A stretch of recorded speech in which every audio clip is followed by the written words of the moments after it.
Hi, everybody. Have you ever invested in crypto before? If not, why are you here? Okay. So today, we're going to learn how to do it properly from an actual VC who has been investing in the space for a number of years. And I'm going to go through a lot of hard questions. And the idea is, so this is somewhat participatory, is for you to be also thinking through, as this gentleman here starts talking you through the logic of why or why not to invest in various different types of asset classes. This actually might be the most practical session you've had all day because it should be applicable to your own lives if you're here at this conference. So let's begin. Anthony, tell us, who are you and who is Innovating Capital? Awesome. Yeah, so Innovating Capital is a tech fund. We're based out of New York. We have 3 books of business: traditional venture, platform investing, and digital assets, which is what I run. We launched back in 2016. Prior to that, I got involved in this space actually from the angle of a developer, from the technical side of things, originally from San Diego. But yeah, I mean, we make pretty concentrated bets in the sector across all aspects of the ecosystem. From injective protocol to Solana to Pastel, a business that I've since become very involved in. Yes, and we're going to talk a lot more about all of those. But let's go break down the overall market right now. So crypto market cap is hovering at what, $2 trillion. This doesn't even include the NFT market cap, which seems inflated to me, but we'll talk about that too. How do you go and look at the market today? How do you break it down? I mean, do you believe that layer one investing is still the way to go? Do you think that there's money elsewhere? Yeah, I mean, look, I guess let's just take a quick step back here, right? It's 2021. Public equities are ripping, privates are ripping, crypto's at all-time highs. You've had a period of monetary and fiscal policy that have really encouraged low interest rate environments, and that's really contributed to just an inflow of capital across the board, right? From our perspective, what's important is that the market doesn't get complacent right now, right? In the sense of it's easy to get capital, capital's cheap. You have behemoths like the KKRs of the world, Tiger Global, right, that are starting to pour in capital. Just this year alone in the blockchain ecosystem, we've had 20 billion plus of investment. Last year, it was 2 billion for the full year. So we're seeing a 10x just this year through year to date, right? The second quarter had like 6.9 or something billion dollars of capital inflow if you don't even include the Block 1 deal. So it's crazy. It's staggering just kind of the level of institutional funding and access to capital that we've seen just given some of the bigger market. And so that's flowed into crypto. Correct. So Tiger Global, which typically invests in either very large private equity or when I say growth stage VC, I'm talking about like just before IPO, right? It's a near shore bet. That's what they do, and now they're investing in. So they've come downstream, right? So they've come downstream, like you said, public equities, IPOs, pre-IPOs, late stage growth, secondaries, traditional private equity, and they're now seeking some of the alpha, and also finding opportunities for disruptive innovation in some of these smaller, more nascent asset classes. One of them being, private blockchain investments. So why would they invest in this? So again, take me, I'm Tiger Global. Why am I investing in this when I'm assuming umpteen opportunities to invest in the space? Why are they investing in A rounds? Right. I mean, first and foremost, from their perspective, a lot of these platforms, there's a couple angles here, right? First of all, it gives them optionality. For them, writing a $10, $20 million check is a drop in the bucket. But having the optionality to come downstream and to invest in early stages of these projects and then double down, triple down, quadruple down on the winners as they basically continue to grow has been a tremendous opportunity, and they've been crushing it in that aspect of things.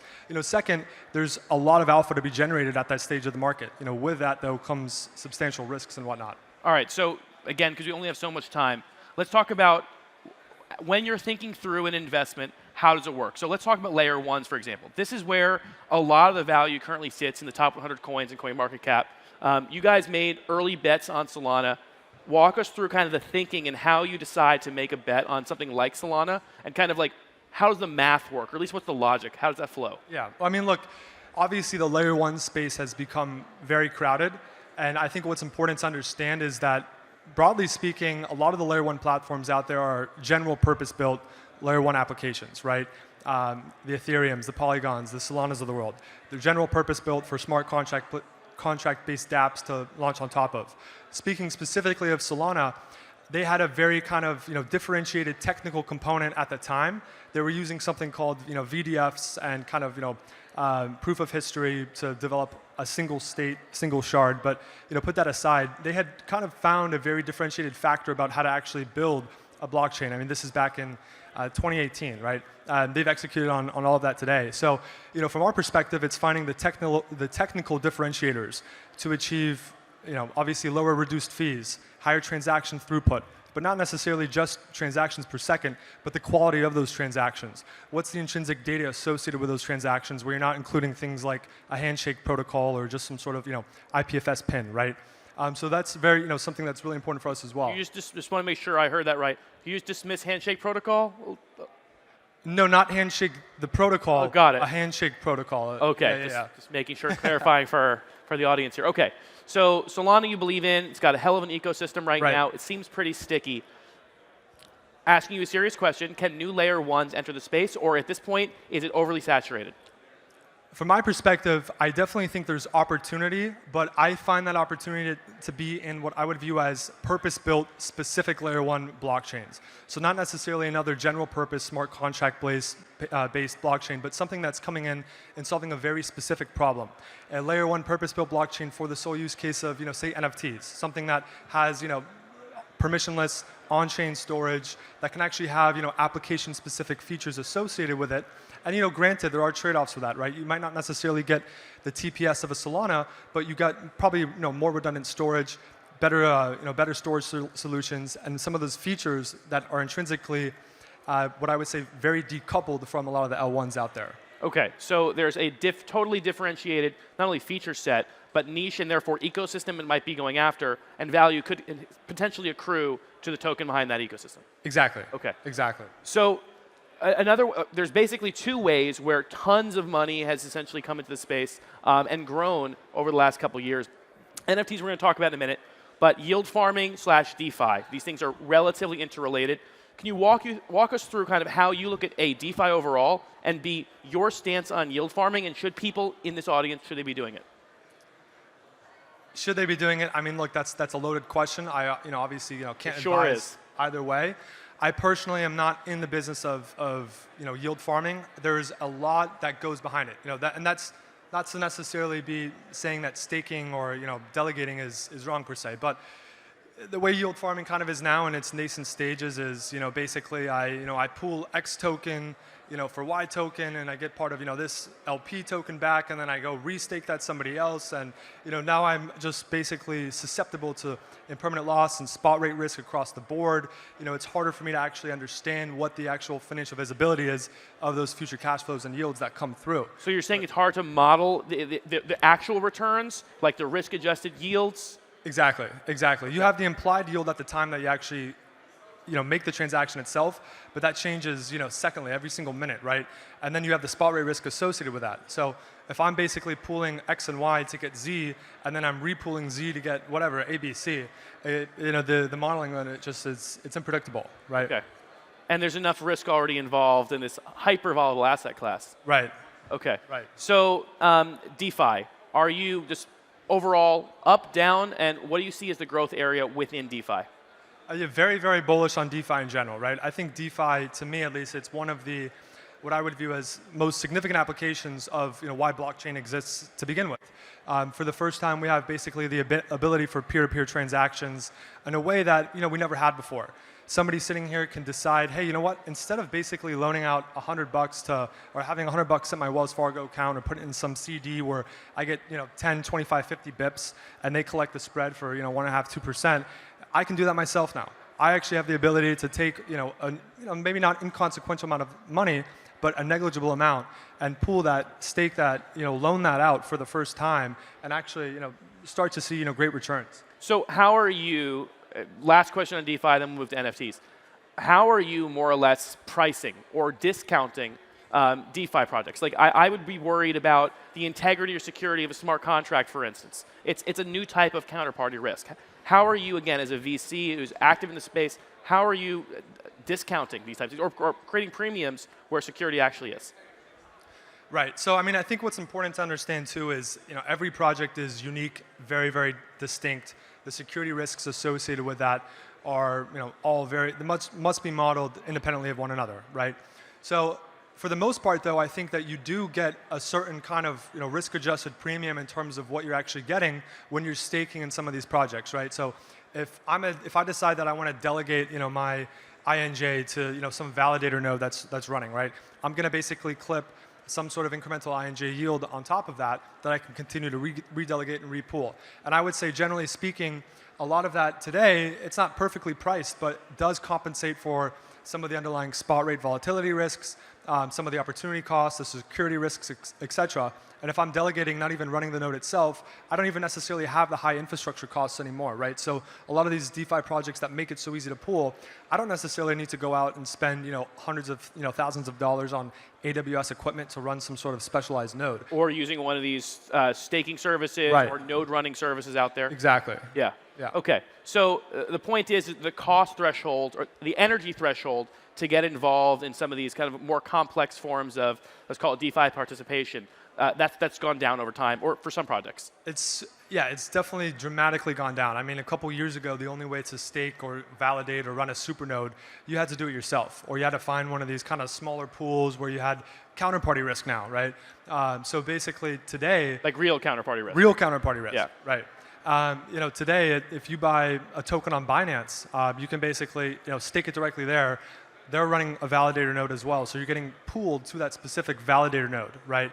And so it's an indirect way to get very, very simple, easy access. Or you can delegate it to Binance or choose Huobi or Staked or whatever other validator is running and do it yourself. So. Okay, well, we can't not talk about NFTs. So NFTs have just been the 2021 story. Public equities, it's been Wall Street bets. In blockchain, it's been NFTs, right, where we've just seen enormous interest almost out of nowhere. So first, how long have you been betting on NFTs? And literally, what is your investment strategy? Do you invest in NFTs themselves directly? Do you invest in infrastructure? Do you invest in tooling? How do you go and invest in this market? Right. I guess a lot to unpack there. Yeah. I mean, look, from my perspective, from a fund perspective, we're only investing at the infrastructure level. We're not necessarily going out and speculating on any underlying NFT collection. Not to say that is not a yield generative activity as well. But from our standpoint, this is the best aspect to be in the market, right? We believe NFTs are here to stay.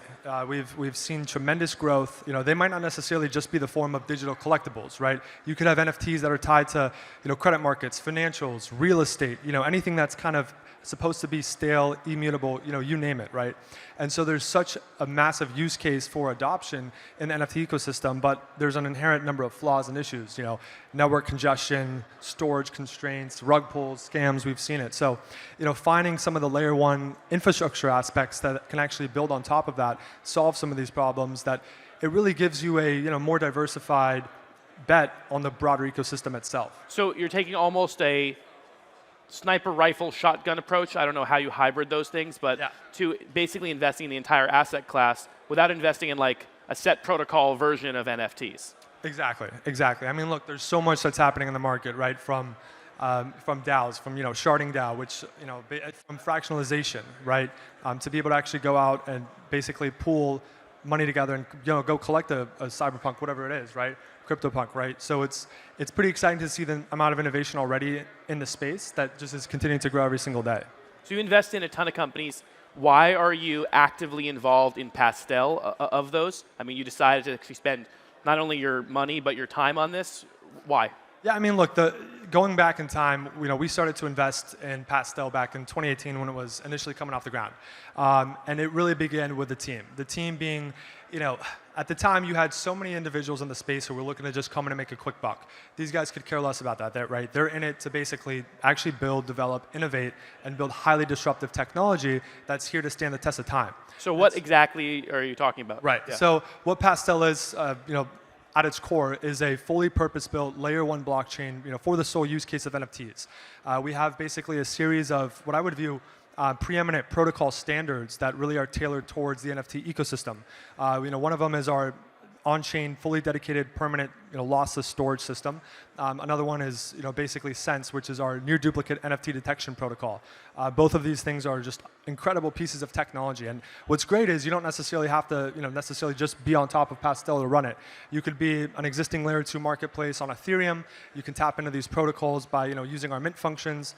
You could be another layer 1 blockchain and basically have a series of marketplaces built on top and still be able to have a degree of interoperability with Pastel. So, generally speaking, over time, when we first got involved in Pastel, it was very early in the space. You had CryptoKitties, Rare Pepes, etc. You had a lot of marketplaces that were coming out, but there wasn't necessarily the technology backbone. And it was very clear that network congestion, high transaction fees, the lack of permanent storage, the inability to have some of these custom purpose-built features was going to be a problem that needed to be solved. And it still is. I mean, it's amazing actually that, for instance, storage for NFTs is still a problem. Can you actually describe to the audience exactly what we mean by that? Like how much can be lost because storage isn't actually decentralized or permanent? Right. So it really goes back to the smart contract standard itself. So if I buy a NFT on OpenSea that leverages kind of one of the Open Zeppelin NFT standards, right? What am I really acquiring, right? I'm acquiring a smart contract with some sort of token URI, and effectively, I'm relying upon another third party in terms of the storage of that asset itself, right? And so it's very loosely coupled in terms of the actual token and the pure underlying data that I think I'm acquiring. So we've seen rug pulls, scams, most recently, I guess it wasn't as related to storage itself, but we've seen just a ton Evolved apes? Yeah. Okay, yeah. We've seen a ton of scams prevalent in the space, and just honestly, even just kind of erroneous issues, right? Oh, I forgot to pay for the IPFS bill, and now basically, my link is dead, etc. So for us, it was important to have something that tightly coupled the core intrinsic data of the underlying NFT itself with a token. Okay, and so again, as an investor, why does value accrue to this network? Is it because usage of this network? How does it work fundamentally? So effectively, just in terms of the tokenomics? Yeah. So the way it works is any single time, the network itself is powered by just general nodes who are running the ledger. They obviously provide consensus to the protocol, etc. But a layer above that are what we call supernodes. They stake a certain amount of PSL and they run high-powered clients, right, with sufficient amount of storage and compute, right? And so effectively, any single time that there's any sort of transaction, I want to mint an NFT. I want to basically run the duplicate detection protocol. I want to store the NFT, right? I'm transacting in PSL itself. Part of that PSL flows back to supernode operators, and part of that uses a mechanism called proof of burn, which actually takes the PSL out of supply. So it's kind of like a shared buyback model, if that makes sense. Yep. Okay, so it's semi-deflationary in that sense. So there's a deflationary mechanic built into it, as well as obviously the yielding mechanic to the supernode operators. Yep. Sounds a little bit like Dash with their master nodes, except very purpose-built, specific for NFTs. Yeah, exactly. Very interesting. Okay. So going forwards, you see NFTs as a growing marketplace. I've got to ask, do you think that they are overpriced today? It seems like every single celebrity is dropping a new NFT every day, and it seems like they're going to be dropping them not just on ETH, but on Solana, and then on Cardano, right? Are there too many? Is there an oversupply of NFTs? Or am I missing it and it's bigger than any of us could have dreamed? Not to speculate on price, I do think that there's an oversupply of NFTs in the ecosystem. And I do think that there's been some irrational exuberance in terms of acquisitions. I mean, you can have an NFT that is literally, somebody bought it for the same price without any concern that same NFT exists on Solana. And what other market does that exist, right? Where you're basically, you're taking the implied market cap of what it should be and just doubling it, right? Because there's something that's it's like double counting because they're non-fungible tokens. So double counting is almost a problem. Right.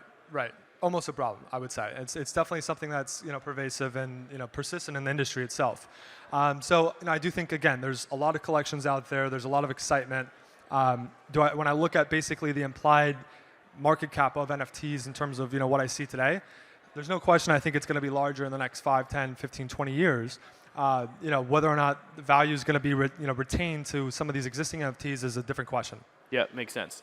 Okay, and just because again we've only got 1 minute left, predictions for end of 2021. I know it's extremely unfair, but what do you think is going to happen between now and the end of 2021 that hasn't happened yet? That hasn't happened. Hasn't happened yet. I mean, look, that's a tough question. There's so much. You got about 3 months. Yeah, there's so much regulatory noise out there right now. Obviously, what I'm really excited for, and again, not to speculate on price or anything like that. I think we've made tremendous progress to date. I think we're going to continue to see an inflow of capital from institutions that we haven't before. I mean, KKR literally just invested in Parify Capital, right? I mean, that's crazy. There's no way in hell that would have ever happened, several years ago. So the market's really reached a point of adoption and validation. I think that's just going to continue to persist throughout the year. Okay, so far more or further enhanced institutional capitalization of crypto. And interestingly enough, and we'll end here, I guess, is that they're investing in the VCs who are intelligently deploying capital into the space. So it's really kind of, if they're arming the VCs are almost forced to deploy that, at least some of that, into crypto. Yeah, it's a bit of both, right? It's both direct and it's through limited partnership interests as well. But yeah, I mean, Tiger Global is very active in the space. Obviously we've seen investments from Sequoia since day one. Andreessen just raised a new crypto fund, so definitely a combination of both. All right, guys. Well, thanks so much for listening, and thank you so much, Anthony, for the masterclass. David and Anthony, great job. Well done, gents. Anthony, just before we let you off, how are you dealing with actually scaling your team? I mean, we've talked so much about counterparty risk and about valuing assets, and we've talked about access to crypto, but really, how is it working internally at the fund, and how are you dealing with getting the right hires at the right time? Are you seeing a real brain drain into the crypto space, or are you trying to really find people that understand what you're doing and are aligned with your mission? In terms of the fund, well, I guess I can answer both. On the fund both. side, on the fund side, there's just been an influx of what I would say people that maybe a few years ago were a little bit skeptical in the space, but very, very much smart-minded, institutional thinking investors who are jumping and getting involved in the space. So it's not as difficult as it is to find investment talent, but I would say from a portco perspective, it's been extremely challenging to find just extremely solid developers, whether it's C++, Golang, Rust, whatever it is. That's been almost impossible, right? The supply is basically just dramatically low, and there's just been demand, beyond belief, right? You've seen, hundreds of projects launching on the likes of Solana, new projects spinning up every day. Finding access to high-quality developers, I'd say, is the biggest bottleneck right now. Yeah, do you think that will get solved over time when you start to look at downstreaming into different universities and different courses, different accelerators, different protocols investing into coders? Are you would assume in the future that will level out? Right, in any market, right, when there's a supply-demand imbalance, it tends to shift over time, right? Economic incentives start to pour one way. I think people, will start to develop and get into the space because, they're getting compensated at a premium for that. So yeah, definitely. And David, at Wachsman, and I've always said you are the PR to the crypto stars. There's not one company that you don't touch.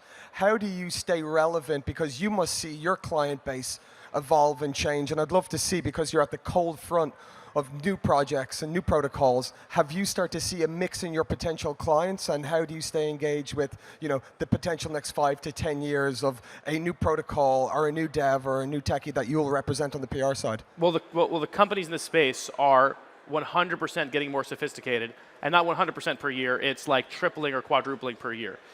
They need more and more because, for instance, many of them are going public right now or are near going public. And these ecosystems are now worth billions of dollars. Cardano, Chainlink, other organizations that we've helped launch, today they have full-on industries in their own ecosystems, and that requires a totally different level of sophistication of services, which we're fortunate to provide. Well, I'm glad that you put on a suit for today. Someone noticed that your tie was very uptight today, but it's got a little bit loose. By the time we have a drink later on, it might be even around your head. We shall see, only if you do that to me, so we'll find out. David, it's a pleasure to see you up on stage. Great questions. And also, Anthony, all the very best of luck. That was a great presentation and a great fireside chat. Thank you both, gents. A big round of applause.